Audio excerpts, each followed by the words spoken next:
इस लेक्चर में हम पढ़ेंगे फिस्कल पॉलिसी के बारे में, मतलब एक ओवरव्यू लेंगे फिस्कल पॉलिसी का कि ये क्या होता है, क्योंकि हम फिस्कल पॉलिसी में जो भी रेट्स वगैरह सब कुछ जो भी आते हैं हम पॉलिसी तो पढ़ते हैं पर वो ठीक से अच्छे से कनेक्शन नहीं बन पाता है। तो जब हमें उसका मतलब पता होगा, हमें पता होगा क्या टाइप है, तो अपने आप पढ़ने में मज़ा आएगा। तो स्टार्ट करते हैं। फिस्कल पॉलिसी, सबसे पहले फिस्कल का मतलब क्या होता है। Fiscal means related to expenses and revenues of the government, मतलब कोई भी ऐसी चीज़ जो कि गवर्नमेंट के एक्सपेंसेस और रिवेन्यू से रिलेटेड हो, तो वो फिस्कल है। ठीक है, तो अब बस उसमें पॉलिसी लग गई। इसका मतलब कि फिस्कल पॉलिसी मतलब एक ऐसी policy means by which government adjust its spending level and tax rates to monitor and influence our nations economy. इसका मतलब है एक ऐसी पॉलिसी जिसके थ्रू गवर्नमेंट इकॉनमी को, अपनी जो इकॉनमी है उसको एडजस्ट करती है, और वो किस तरीके की चीज़ें को एडजस्ट करके, स्पेंडिंग्स को, टैक्स को, तो इन्हें एडजस्ट करके जब वो एक इकॉनमी को इन्फ्लुएंस करती है, उसको मॉनिटर करती है, तो उसी पॉलिसी को फिस्कल पॉलिसी बोला जाता है। तो फिस्कल का मतलब जो स्पेंडिंग यानी कि एक्सपेंसेस और रेवेन्यू से रिलेटेड हो, ठीक है, उससे रिलेटेड पॉलिसी बनाई गई हो, और उसी का इस्तेमाल करते हुए गवर्नमेंट जो है वो इन्फ्लुएंस करती है, मॉनिटर करती है, कंट्रोल करती है एक नेशन के इकॉनमी को। ठीक है, तो ना ये सिस्टर है, इसको मान के चला जाए, इसे sister strategy to monetary policy.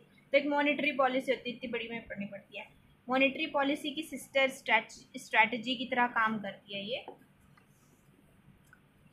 The main objective of government fiscal policy. अब क्या मेन ऑब्जेक्टिव है जो गवर्नमेंट फिस्कल पॉलिसी लेकर आती है। तो पहला, इकोनॉमिक ग्रोथ, इकोनॉमी की ग्रोथ के रिलेटेड।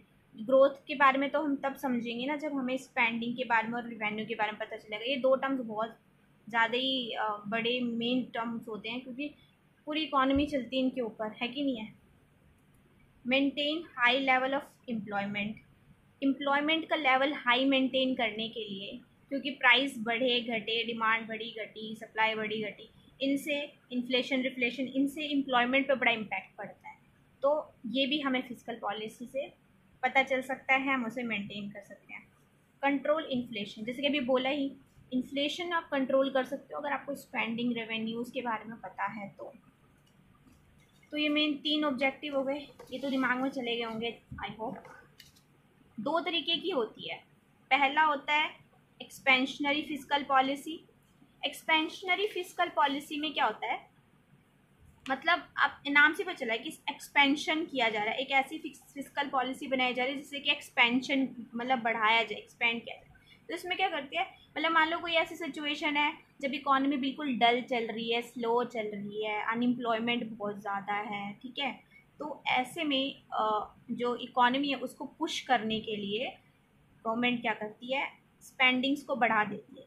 स्पेंडिंग को बढ़ाने का मतलब ये है कि गवर्नमेंट अपन जैसे कि कुछ ना कुछ बाय करती है। बाय का मतलब ये नहीं कि जैसे सब्जी मंडी में कुछ खरीद रही है, बाय करने का मतलब कि वो इन्वेस्टमेंट कर रही है, मतलब पैसे दे रही है वो अलग अलग जगहों पे। जैसे कहीं पे फ्लाईओवर बनवा रही है, कहीं पे कुछ भी इकॉनमी का कुछ भी डेवलपमेंट, कोई भी कंस्ट्रक्शन का काम हो रहा है, तो वहाँ पे वो पैसे दे रही है।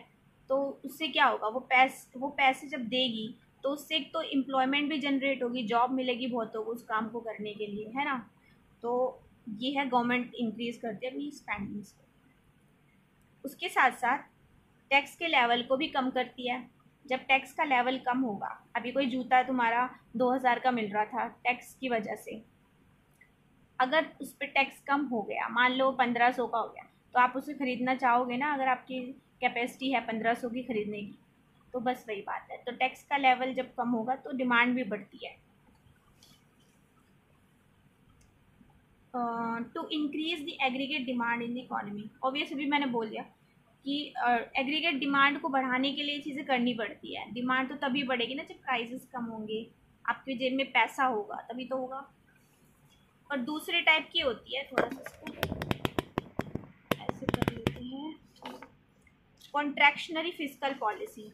कॉन्ट्रैक्शनरी में मतलब कोई चीज़ कॉन्ट्रैक्ट कम की जा रही है, ठीक है, कॉन्ट्रैक्शन किया जा रहा है, इसमें जैसे उल्टा होता है, इसमें ना बहुत ज़्यादा, मान लो बहुत ज़्यादा डिमांड हो गई है, सप्लाई कम हो गई है, तो अब ऐसे में ना अभी कंट्रोल करना पड़ेगा। बच्चा ज़्यादा खर्चा कर रहा है तो उसको कंट्रोल में लाना पड़ेगा, अननेसेसरी खर्चा कर रहा है, फालतू में है, और तो हाँ इन्फ्लेशन बढ़ा है, तो हमें क्या करना पड़ेगा, उसे थोड़ा कंट्रोल करना पड़ेगा।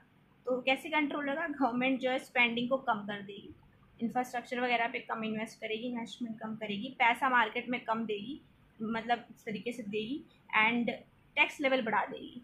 टैक्स लेवल्स बढ़ा देगी तो वैसे भी लोग कम खर्च करना स्टार्ट कर देंगे। मतलब एक तरीके से ना वो जितनी भी मनी है ना इकोनॉमी से वो सारी सब कर लेगी, सारा खींच लेगी, ठीक है। उससे क्या होगा, एग्रीगेट डिमांड जो है वो कम हो जाएगी। जैसे इंटरेस्ट रेट भी बढ़ जाते हैं तो लोग जो है वो लोन कम लेते हैं, वो सोचते हैं लेने से पहले, लेने वाले तो लेते ही हैं, लेकिन जो सोचता है कि वो सोचता है कि इतना इंटरेस्ट देना पड़ेगा, रेट बढ़ गया है, तो वहाँ पे कमी होती है, बहुत चेंजेस होते हैं, इस वजह से तो इंटरेस्ट रेट बढ़ा दिए जाते हैं एक इन्फ्लेशन को कंट्रोल करने, है ना। तो ये दो टाइप थे। और थोड़ा सा ये कि दो इम्पोर्टेंट फेस होते हैं बिजनेस साइकिल के, एक बूम होता है और एक रिसेशन होता है। बूम जब डिमांड बहुत ज़्यादा होती है, और रिसेशन जब डिमांड कम होती है, तो ये दो तरीके की सिचुएशन होती है। और दोनों ही अगर ज़्यादा हो जाए, बूम अगर ज़्यादा हो जाए तब भी गड़बड़ है, रिसेशन अगर ज़्यादा हो जाए तब भी गड़बड़ है। तो दोनों ही सिचुएशन एक्सट्रीम लेवल पे नहीं होनी चाहिए, ठीक है। तो यही था physical policy. Thank you for watching and subscribe for more videos, क्योंकि मैं डेली कुछ ना कुछ वीडियोज़ अपलोड करने वाली हूँ, तो नॉलेज के लिए बेटर होगा मैं भी कुछ पढ़ूँ, मैं भी आपको कुछ पढ़ाऊँ, इससे बेटर क्या हो सकता है। Thank you.